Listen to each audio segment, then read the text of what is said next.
Assalamualaikum warahmatullahi wabarakatuh.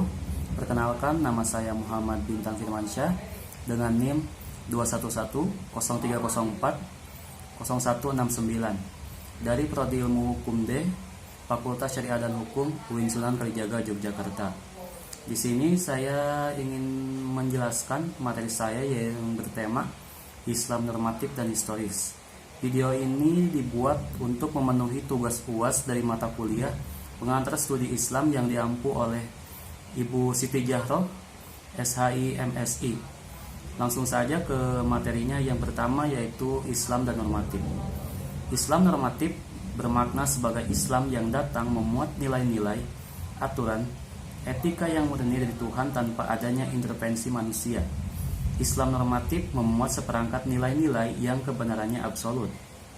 Contohnya yaitu turunnya ayat Al-Quran yang merupakan aspek normatif Islam yang kedudukannya adalah absolut, sehingga kebenaran yang ada dalam Al-Quran merupakan kebenaran yang pasti.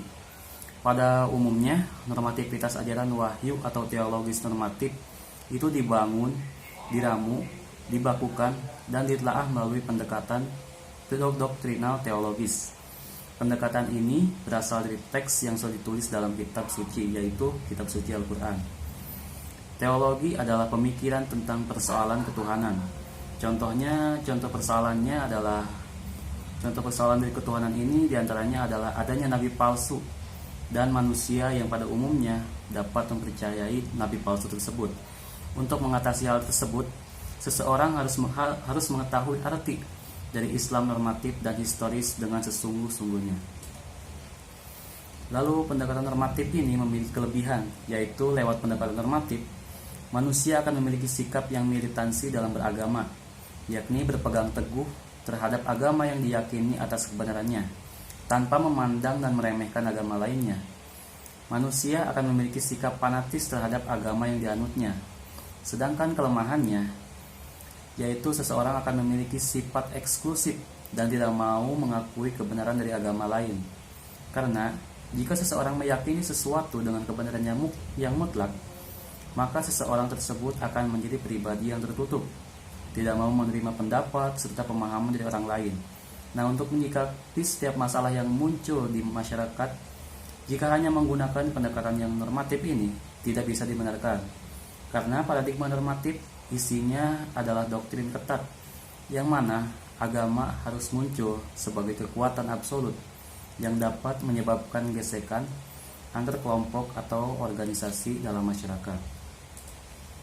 Lalu yang kedua yaitu Islam historis. Sebelum masuk ke historis, kita membahas dari historis lebih dahulu. Historis merupakan peristiwa yang terjadi di masa lampau. Jadi historis merupakan kejadian yang ada di masa lalu. Islam historis merupakan Islam yang dipahami dan dipraktekkan oleh umat muslim yang kemudian memunculkan peradaban Islam. Contohnya yaitu keterlibatan suatu kejadian menjadi penyebab turunnya ayat suci Al-Quran atau yang disebut asbabun nuzul. Dalam studi Islam, pendekatan historis ini sangat butuh pemahaman dalam memahami agama dalam konteks ini, yaitu agama Islam. Karena agama itu sendiri turun dalam situasi yang konkret, bahkan berkaitan dengan kondisi sosial kemasyarakatan. Pendekatan historis ini dalam memahami ajaran Islam mengupayakan dengan cara menekankan pada agama Islam sebagai agama yang normatif, yang lahir dari Tuhan, kemudian diakomodasikan dalam kebudayaan yang berasal dari manusia tanpa menghapus identitas asli dari kebudayaan tersebut. Lalu dalam Islam historis ini lahirlah dua aliran, yaitu aliran pendekatan tradisionalisme dan pendekatan revisionis. Nah, pendekatan tradisionalisme ini dalam praktek lapangannya membatasi diri hanya pada warisan literatur Arab Muslim dengan pemahaman yang menggunakan premis-premis yang tumbuh dan berkembang dalam tradisi keagamaan Islam. Pada prinsipnya, pendekatan ini didasarkan pada asumsi-asumsi dan juga premis-premis dasar, yaitu dengan literatur Islam, sanad keilmuan, data tulisan yang tidak perlu dibuktikan dengan proses analisa peristiwa sejarah.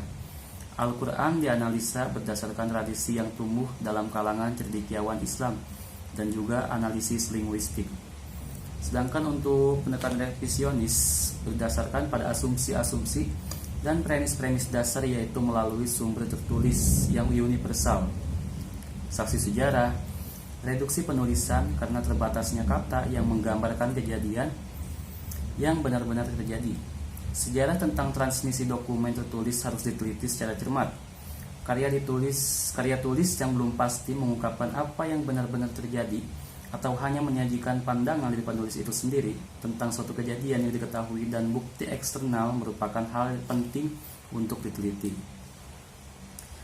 Lalu yang ketiga tentang hubungan antara Islam normatif dan historis, yaitu pendekatan dan pemahaman terhadap fenomena keberagaman yang bercorak normatif dan historis tidak selamanya terus terjalin dan bersinergi. Hubungan antara keduanya seringkali diwarnai dengan ketegangan atau tensi, baik yang bersifat kreatif maupun destruktif yang merusak. Pendekatan normatif di satu sisi merupakan pendekatan yang selalu berpijak pada teks yang tertulis dalam kitab suci masing-masing agama, sehingga pendekatan ini cenderung bercorak literalis, tekstualis, dan skriptualis. Sementara di sisi lain, yaitu pendekatan historis, melihat kitab suci dan fenomena keagamaan tidak melalui cara tekstualitas, namun dengan sudut pandang keilmuan sosial keagamaan yang bersifat multidimensional, baik secara sosiologis, filosofis, psikologis, historis, kultur maupun antropologis. Jenis pendekatan manapun masih terdapat kekurangan dan kelemahan masing-masing dan jauh dari kata sempurna. Karena fenomena agama bersifat kompleks, masing-masing tidak dapat berdiri sendiri terlepas dari yang lain. Lalu solusi untuk masalah tadi, yaitu akhirnya Amin Abdullah memberikan suatu paradigma yang disebut paradigma interkoneksitas dan integrasi. Untuk menurunkan ketegangan antara dua kelompok yang menggunakan pendekatan normatif dan historis, Amin Abdullah menawarkan paradigma interkoneksitas dan integrasi yang lebih modest atau mampu mengukur kemampuan diri sendiri, humili, rendah hati, dan juga human, manusiawi.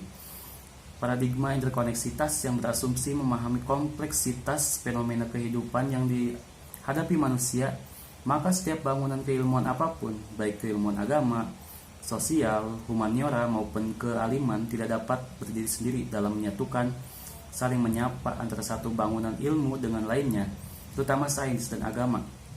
Interkoneksitas atas sains dan agama dapat didekati melalui tiga perspektif, yaitu ontologis, epistemologi, dan juga aksiologi. Dengan pendekatan lalu yang kedua, yaitu dengan pendekatan integrasi. Keilmuan ini seolah-olah diharapkan tidak ada ketegangan karena ada peleburan dan pelumatan yang satu ke dalam yang lainnya, baik dengan cara yang melebur sisi normatif atau sakralis, keberagaman secara menyeluruh masuk ke wilayah historisitas propanitis, atau justru sebaliknya, yang historitas melebur ke sisi normatif sakralis. Dengan membenamkan dan meniadakan seluruh sisi historitas keberagaman Islam ke wilayah normativitas sakralitas tanpa adanya penyerapan, berarti kedua pemahaman atas keberagaman bisa bersanding dan beriringan.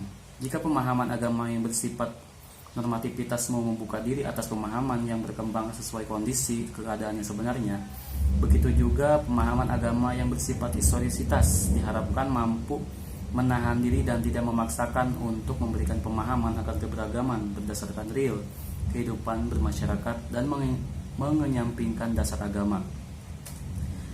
Saya kira itu saja materi yang bisa saya jelaskan terkait dengan Islam normatif dan Islam historis. Saya mohon maaf jika ada kesalahan dalam tutur kata maupun pengucapan. Saya minta maaf yang sebesar-besarnya.